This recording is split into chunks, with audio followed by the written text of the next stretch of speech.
'Twas the night before Christmas, when all through the house not a creature was stirring, not even a mouse. The stockings were hung by the chimney with care, in hopes that St. Nicholas soon would be there. The children were nestled all snug in their beds, while visions of sugar plums danced in their heads.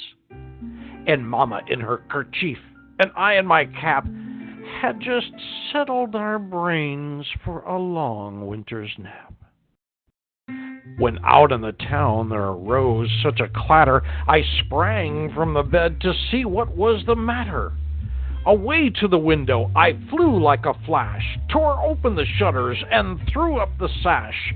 The moon on the breast of the new-fallen snow gave the luster of midday to objects below, when what to my wandering eyes should appear but a miniature sleigh and 8 tiny reindeer, with a little old driver so lively and quick, I knew in a moment it must be St. Nick. More rapid than eagles, his coursers they came, and he whistled and shouted and called them by name. Now Dasher, now Dancer, now Prancer and Vixen, on Comet, on Cupid, on Donner and Blitzen, to the top of the porch, to the top of the wall, now dash away, dash away, dash away all. As dry leaves that before the wild hurricane fly, when they meet with an obstacle mount to the sky, so up to the housetop the coursers they flew, with a sleigh full of toys, and St. Nicholas too. And then in a twinkling I heard on the roof the prancing and pawing of each little hoof. As I drew in my head and was turning around, down the chimney St. Nicholas came with a bound. He was dressed all in fur from his head to his foot, and his clothes were all tarnished with ashes and soot. A bundle of toys he had flung on his back, and he looked like a peddler just opening his pack.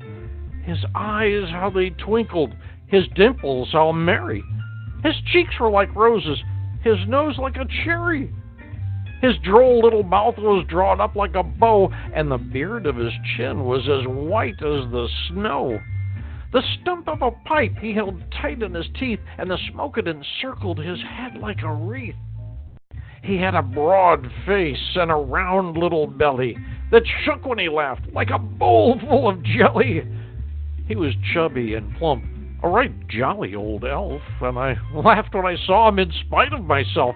A wink of his eye and a twist of his head soon gave me to know I had nothing to dread.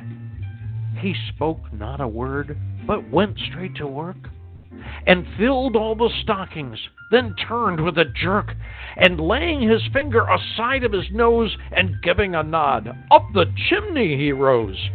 He sprang to his sleigh, to his team gave a whistle, and away they all flew like the down of a thistle. But I heard him exclaim ere he drove out of sight, "Happy Christmas to all, and to all a good night."